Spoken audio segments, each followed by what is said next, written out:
Hey there, it's John Barry, and welcome to the Jedi Ranger, and I'm trying something new, because this is the Jedi Ranger Comment Response. So I'm pretty sure I've done one or two YouTube shorts where I've responded to comments, but I don't think I've ever done a full-on video.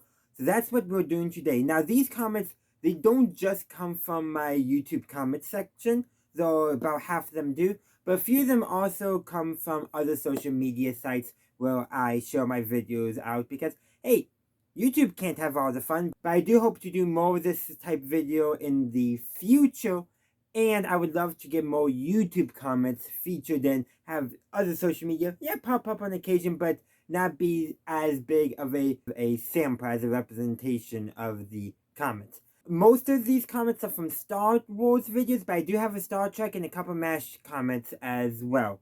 So let us begin. So this comment comes from the video where I argued that Princess Leia is the true chosen one of Star Wars. So over on DeviantArt, Artos1972M says, Rey is the most valid chosen one, but Lucas specifically said, without any doubt, the chosen one was Anakin. Obi-Wan had every intention of coming for Luke with or without Leia. I can't grasp how you came up with that. So, I did actually respond to this on DeviantArt, and many of these comments I have responded to, but I thought to expand on some of what I said, but I pretty much said that I began by saying this video is more of a clever slash inflammatory way of arguing that Leia is the character most responsible for the defeat of Palpatine. That's more addressing the last part of the comment. I'm basically doing clickbait in that title. But I do kind of stand by it in a little bit. But they're right. Rey definitely does hold that honor that she could easily be considered a chosen one. And I think A is the right term because I don't think there is a singular chosen one. Yes, that's what George Lucas said in that, but when he made the original trilogy, he did not have the chosen one prophecy in mind. He didn't even know Luke and Leia were siblings until Return of the Jedi. And also, should we even get into the argument of death as the also? And there's two ways of looking at death as also. There's, you look at it because you want to still enjoy things made by problematic authors, or, and this is I think the more valid use of death as the author, is a literary thought exercise to determine meaning in a work without taking into consideration the intentions or motivations or life circumstances of the author. I don't think we should only do that, but is a consideration, a way to help analyze. But I also say a few other things too in my comment section. You know, I basically argued about, how Owen was keeping Luke at arm's length and all that. And there's a few other things too. I pointed out, which I'm pretty sure I did point out in the video, but how that basically Leia's actions made the events that we saw occur happen. My point being there was that Princess Leia is very important. She provides the call to adventure that Luke answers. He's reluctant, but he answers it. And yes, we could say that Obi-Wan eventually would have convinced Luke to train as a Jedi and go and confront Vader. That could have, and Palpatine, of course, that could have easily happened, but that's a what if. That's not what's on screen. And when you're making a definitive statement about something, it needs to be supported by the evidence on screen. Obi-Wan had every intention, yes, of training Luke as a Jedi. But we only know he succeeded because of Leia's intervention, or more likely, sending R2 to get Obi-Wan Kenobi because she couldn't do herself, and R2 stumbling across Luke. Lots of circumstantial stuff going on, but essentially, the entire Skywalker family line plus Rey, yeah, they're all responsible for defeating Palpatine in the end. But this is what I said at the very end. Anakin is the chosen one as Lucas intended. But it is a disservice to media analysis to ignore and not consider other possibilities and interpretations of the text. Basically, what I said earlier about death for the author, this is what Lucas intended. But we can also read the work differently, and good literary analysis, whether you're talking about books or movies or film or shows, doesn't matter, is to consider what the text is saying, even if that's not what the author is saying it is saying. Just some things to consider. So my next comment is from the video where I was talking about how the sequel trilogy muddled the political messaging of Star Wars. Over in DeviantArt, Kanan011 said, "It makes sense. Disney's political beliefs and their obsession with pandering towards specific groups aren't in line with what the original series were built on." Now, when I replied to that, I did not address a very important part of the comment, but I did say that it's honestly a surprise to me that no Disney exec stopped Andor. And then they responded, "Oh, season 1 of The Mandalorian." The Mandalorian was getting greenlit. That was not something that was risky or not. Andor was risky. Andor was politically risky for Disney because Andor does not agree with the Disney company's political line. But notice how they say Disney's political beliefs are not what the original series is built on. If we're ignoring the parentheses, that is actually very much correct. Disney is more in the place of the Empire than the Rebels. So there's definitely some truth to that. But they have in the parentheses, and the obsession with pandering towards specific groups. So what do you mean by that? Are you talking about pandering to right-wing grifters who make the most noise online? Are they pandering to fans who don't want change? Are they pandering to fans who do want change? Which group are you talking about? Because which group you're referring to impacts how I'm reading your comment. And obviously, I'm communicating with that to you guys, my audience. But that is definitely some considerations I have there. But for that better term, Disney basically is trying to appeal to every group, and because of that further muddles any messaging the authors may be trying to accomplish. And certain directors will get more leeway. Andor has probably gotten a lot of leeway because Tony Gilroy is a very well-known and respected and accomplished director. He has good credentials, so he has a lot more push than, say, other directors might have. And every director has a different vision too. But I can guarantee you, Disney's meddling into what messages are acceptable, how to say certain things, definitely does not help it. But I will say, when people normally talk about pandering towards specific groups, they're either referring to fans who want total fan service, nothing new, or people who are complaining about diversity and all that in media. So it could go either way, and they're very different.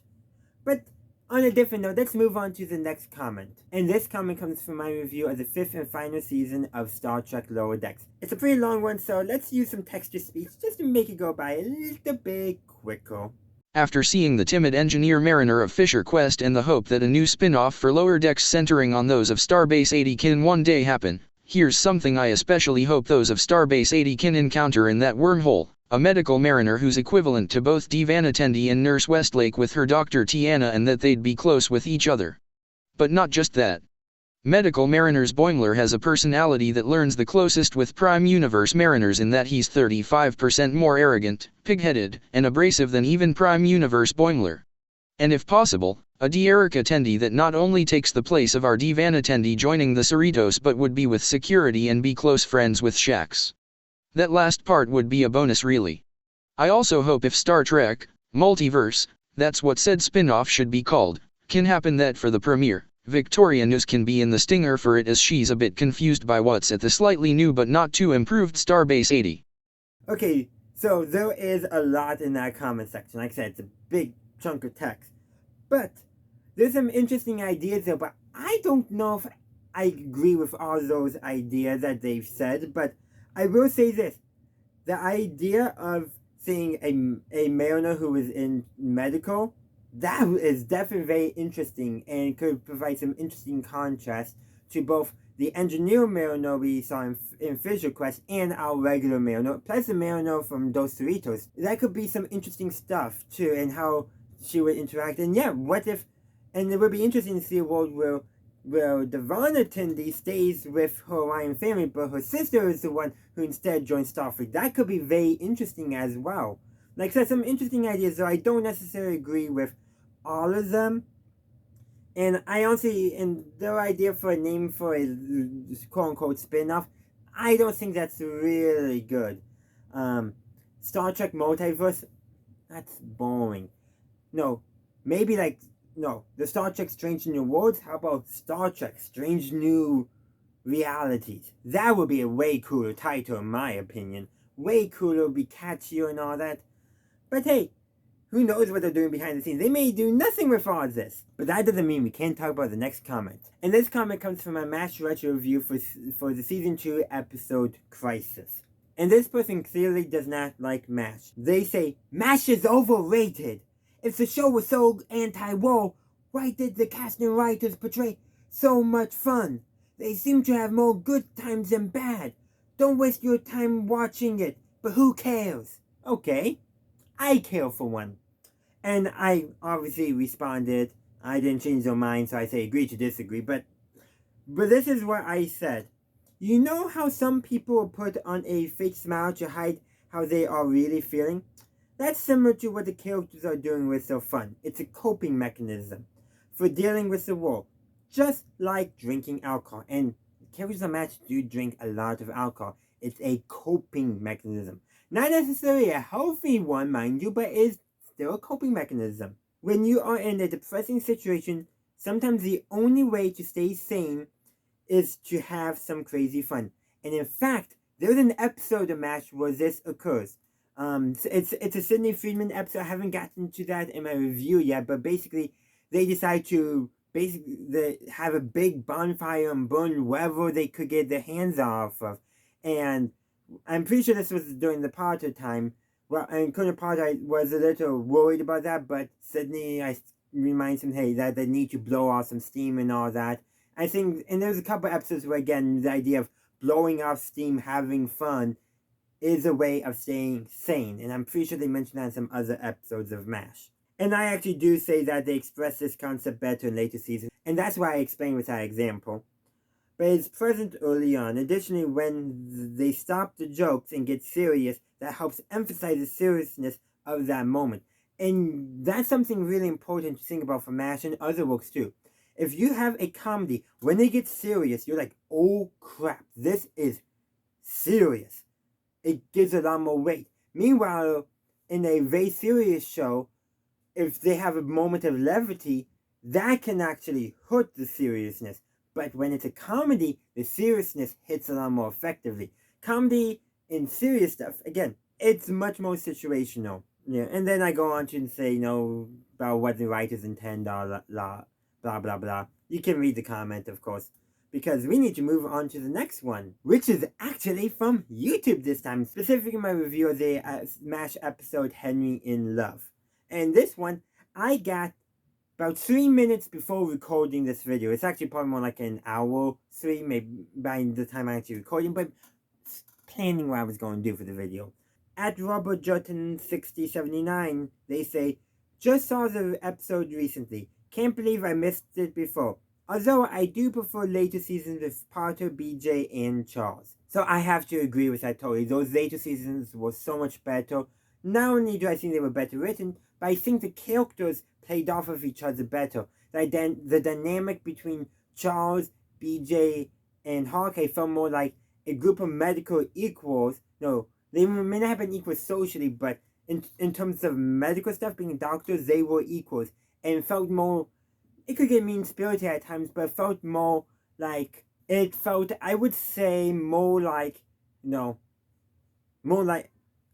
just them fooling around, messing with each other, trying to get a rise, rather than Hawkeye and Chopper belittling Frank. Which Frank also belittled them, don't mind you, but the dynamic didn't seem as equal because between Hawkeye, Chopper, and Frank, there was nothing they were equal on. Therefore, one of them was always punching down in some way. But with Charles, Hawkeye, and BJ, they were medical equals, so they had that equality there.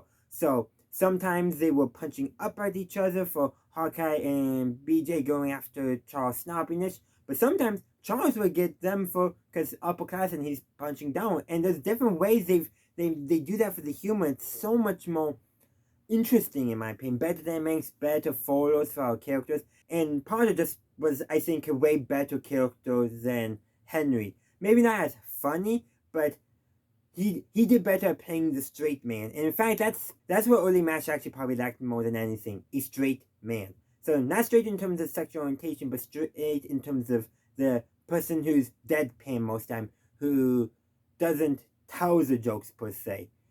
But later seasons of MASH do that a lot more because of the different characterizations and thus character dynamics. But let's move on to the next comment. That's from my video where I asked the question, are Jedi Padawans child soldiers? So over on DeviantArt, Creature from 1969 says, in my Jedi Order, Padawans are forbidden from entering open warfare. Also in my order, knights can't teach Padawans, only masters can. The wisdom gap between a knight and Padawan is too small, in my opinion. However, knights can assist in teaching clans of younglings. Now that's a very interesting idea, and not a bad one. But in canon, and I believe in Legends too, the primary way a knight became a master was by successfully teaching a Jedi Padawan and then becoming a knight. So how would you address that? How would you bridge that gap to make knights masters? It's a valid question I have. But definitely, yeah, Padawans should never, ever have been sent into war, especially those underage. There was another comment there that I didn't feel like getting into because it was just more of a back and forth, clarifying some points in the video. But that is a valid point where they're saying that Padawans should have been forbidden. I suspect in All Out War one time they were. But I do think, and I did say this in a different reply to a different comment, that underage Padawans being sent into war is a sign of not only the Republic's moral failings, but how the Jedi are abandoning their own moral principles for political convenience in serving the Republic. Their loyalty has gone from the Force to the Republic. Who they serve has changed from the Force to the Republic. Some interesting conundrums there for the Jedi in that they totally failed to, take the right stance on. Thanks manipulation by Sidious and thousands of other Sith, probably. Who knows how long that was going on. 1,000 years at least. But let's move on to the very next comment section. And this one actually comes from a YouTube short. So the short in question is a clip of me playing Star Wars Jedi Survivor titled, What Did I Do? They said, what did you do? You existed in the presence. That's what. I thought that was a good laugh, good and all that. But so, just so you can have some context for the clip, I jumped weird because the Bed and Raiders droids were attacking me, so I jumped over a ledge by mistake. And what did I do? Because I don't remember what I actually was doing in that moment, besides what's on screen. But yeah, I existed in the presence and they attacked me. That's essentially how hostile NPCs work in games. Broke it down more than I needed to, but hey, why not? And the next comment comes from another YouTube short, also a clip from my playthrough of Star Wars Jedi Survivor, which I called, Cal Kestis Needs No Jetpack. And the person at the Rambo 9191 wonder what speed he can propose him. Like, could you even outrun him? So I'm presuming by him they're meaning Cal, or meaning Bo Dakuna, and that they're trying to say, how fast can Cal actually go, because Bo's probably going to be faster with his jetpack. Well, here's my response. Probably not. But Cal isn't hiding who he is. And that's very key. And I think that's something I do want to do a proper video on. Cal expands his use of the Force and he doesn't need a jetpack to travel around. He's not hiding who he is as a Jedi. But Bo Dakuna used to be a Jedi. And he's hiding who he is. He's hiding that he can use the Force to traverse great distances and all that. So he's using a jetpack. He's hiding himself. I think that's quite fitting for the character. And this deserves a full video, and hopefully I'll get to it someday. And I have another YouTube short comment as well from another playthrough of Star Wars Jedi Survivor. Actually, same playthrough, may not be in the same stream, but same game. And I titled this short, Bedlam Raider Thought They Could Hide. And at Kyler Mundi 8871 said, I saw lightsabers cut through things. Now, I will just address it in my replying that. Very good conversation, very respectful. I'm pointing this out mainly because this deserves to be vocalized more, because not everyone's going to see that comment section. So, there's I provide there's two exceptions for lightsabers not cutting through everything. The first is the canon, the Watsonian answer, if you will. Certain materials are lightsaber resistant, and most energy fields can also block lightsabers. That's the Watsonian. That's the in-universe. There are things that can block sabers. Other lightsabers, of course, but certain energy fields, things like kurtosis, Beskar have been known to block lightsabers as well. So there are all things that can block it. But the second one is more of a dualist, is the dualist answer. So there's two aspects to this. The one I comment on because this was a video game, but sometimes the story requires the lightsaber not cut through something, therefore it doesn't cut because that's what the story requires. That's the out of universe explanation. But there's also another, game mechanics. Game mechanics will affect how lightsabers behave. Video game lightsabers behave way more like baseball bats than laser swords. Or plasma swords, actually, probably more accurately when we get into the technobabble physics of it all. But they will bounce in video games and all that, or not actually pass through but not cut. Game mechanics wise means lightsabers won't behave quite how they would actually in canon in that real situation because of game balancing issues. You know, if Cal could go through cutting through every single creature, the game would be so boring. There's actually a perk that you can play on New Game Plus in Star Wars Jedi Survivor called Purity, and it makes it so that every enemy can be taken down in one hit, but so can Cal. So it's basically realistic mode, for lack of a better term. And now to my last comment, which is not a fun comment. It actually comes from my spoiler-free review of the Star Wars Skeleton Crew episode Zero Friends Again. And at JBob Oreo says, whole lot of words to say nothing. I do want to address that. It's a spoiler-free review, and I did reply to this, but this is something to remember as far as spoiler-free reviews. You're going to say a lot of stuff without saying stuff. Does that make sense? When you're trying to describe things without revealing plot details that somebody may want to be going into a show, going into a piece of work unaware, you're going to try not to say things. And you may say, oh, there was this great twist, but that's letting people know that there's a twist. So that's why oftentimes when spoiler-free reviews, when I do them, I try to talk about they had some very fun sequences, or they had some great visuals, or they had some great character development. Those are things I can feel like they're not saying much. Like, I'm not saying whose character was developed or anything like that. I feel like that's how I generally try to approach spoiler-free reviews, and that's kind of why I wanted to respond to this comment, because it does provide the opportunity for me to address what I'm trying to get out of spoiler-free reviews, or what I'm trying to give with my spoiler-free reviews, and that being that place where I'm giving you my broad thoughts on something like, did I like it? Did I dislike it? Did I think there was some good plot development, good character development? That's what I'm trying to answer my spoiler-free reviews. So, when I make them, it does sound like I'm saying a lot without actually saying much, because that kind of happens when you're dancing around what actually occurred in a piece of media, when you're not trying to reveal what actually happened, but still give your honest thoughts about it. It's actually quite a difficult thing to do, and I hope I've gotten better on it. That person obviously thought I didn't. And I've not done too many spoiler-free reviews since then, because just the way shows have lined up. But hey, we got Andor Season 2 coming out soon, so I'm going to be right back at that with some more spoiler-free reviews. But we got a couple of weeks before we get to those, so that concludes this comment response video. Be sure to leave your comments in future videos. I'll try to reply to them, and maybe you'll even see them featured in future comment response videos as well. I really don't have a good call to action for this video, so like, share, subscribe, comment if you have anything interesting to say. Yeah, that seems good enough. Thank you for watching my video. I do hope you enjoyed it. If you did, please be sure to give this video a like and share. Also, consider subscribing to my channel to stay up to date on all my latest content. In the meantime, thank you for watching, and as always, have a good day, a good night, wherever you are. May the Force be with you always.